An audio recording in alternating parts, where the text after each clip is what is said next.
Salut à tous les motards. Eh bien écoutez, chez Motostation, on est encore parti en vadrouille sur un nouvel essai. Mais je sais pas si vous vous rendez bien compte, mais pour l'instant dehors, il y a du vent, il y a des rafales à 130, il y a des feuilles qui volent sur la route, il y a des branches, il y a des arbres qui tombent. Ah bon bref, on est en train de subir la tempête Zeus de plein fouet. Alors pour rien vous cacher, je suis bien content d'être dans ma bagnole pour l'instant. Mais on va faire quelques kilomètres, vous allez voir, et ça devrait s'arranger. Je vous propose de me suivre, ça devrait être beaucoup plus sympa à l'arrivée. Allez, à tout à l'heure. Bon bah nous voilà arrivés à Madrid, mais c'est dit qu'il y avait peut-être encore pas assez de soleil. On va choisir une destination plus sympa là-dedans. Allez, c'est parti.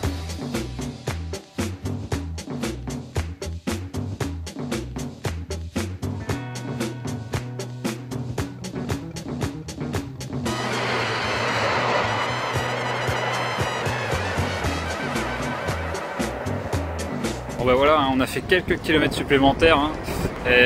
Mais c'est pas fini, c'est encore trop urbanisé, on va aller se perdre un peu plus loin dans les terres. Allez, on continue.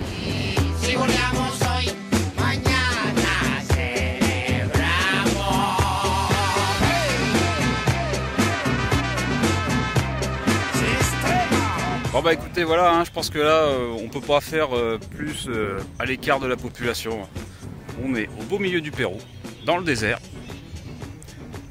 Et on fait de la moto sur la Super Adventure R 1290.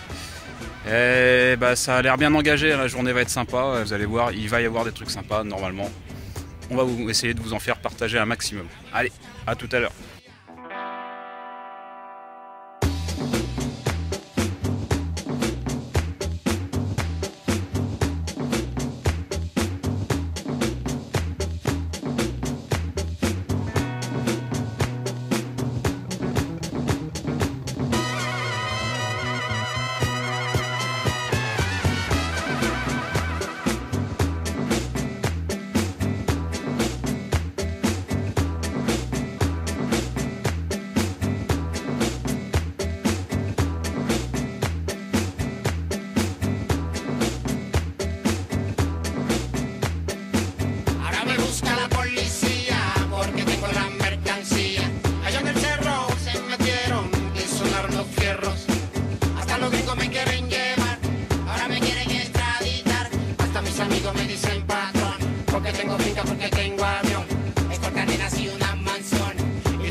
Bien voilà, toutes les bonnes choses ont eu fin. On a dû la ramener, cette KTM Super Adventure R. Eh bien, tout d'abord, ce qu'on doit vous dire, c'est que c'est une moto qui est accueillante. L'ergonomie, elle est vraiment orientée off-road avec un guidon qui vous fait tenir droit lorsque vous êtes debout. La moto est plutôt fine entre les jambes pour une moto de 12,90 cm3. Après, il y a la selle qui a été modifiée. Cette selle, elle vous permet de bouger assez facilement par rapport à la version S. Le seul petit truc, c'est que la moto, elle va être encore plus haute avec cette version, cette selle-là, puisqu'en plus, elle n'est pas réglable. Vous pouvez choisir entre la version haute ou la version basse. Et là, aujourd'hui, on était tous en version basse. Et malgré tout, il faut y aller à la pointe des pieds. Là, on est vraiment sur une moto qui ne s'adresse pas aux plus petits gabarits. La moto, elle se prend quand même plutôt bien en main puisque les commandes elles tombent bien sous les mains, sous les pieds. Ça va peut-être demander quelques petits réglages, notamment si vous roulez debout en off-road. C'est ce qu'on a fait toute la journée, vous avez vu. Eh bien, la pédale de frein elle va être trop basse. Mais bon, ce sont vraiment des petits détails c'est du peaufinage, il n'y a vraiment pas de souci à ce niveau-là. Ensuite, au niveau du pilotage, eh bien, c'est une moto qui se pilote vraiment avec le haut du corps et aussi avec les pieds. Il faut vraiment s'appliquer, il faut vraiment s'impliquer pour emmener cette moto, parce que c'est une moto qui est facile pour une moto pour une 1290, mais c'est quand même pas une moto très très simple pour le commun des mortels. Vu ce qu'on a fait aujourd'hui, c'est vraiment du dur et ça s'adresse pas forcément à des amateurs. Il faut s'impliquer, il faut y aller, il faut avoir un minimum d'expérience pour dompter la bête. Mais la bête, elle se laisse quand même plutôt bien dompter par rapport à ce qu'on connaissait sur la version S qui fait 160 chevaux. Là, en mode off-road, elle est quand même beaucoup plus abordable. La moto, elle ne fait plus que 100 chevaux, mais avec ces 100 chevaux, le moteur il devient beaucoup plus souple, beaucoup plus rond.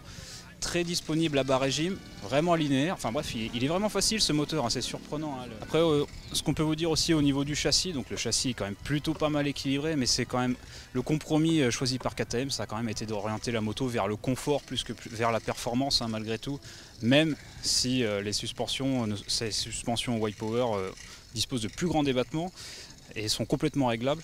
Alors ces suspensions, ça tombe bien qu'elles soient réglables, hein, parce qu'au niveau de la fourche, eh bien, c'est très souple, on a remis de la compression, remis de la précharge. Ah bon, ça talonne quand même assez rapidement. Bon, vous allez me dire, hein, c'est une moto qui est faite pour voyager, hein, pas forcément pour sauter. Mais bon, c'est pas un mal de lui mettre un peu plus de fermeté sur le train avant. L'arrière est plutôt surprenant, hein, le WP PDS s'en sort vraiment à merveille. Il va faire passer la puissance au sol. Et dans les enchaînements de trous, il suit, hein, il n'y a pas de souci. La moto, la roue arrière reste bien collée au sol.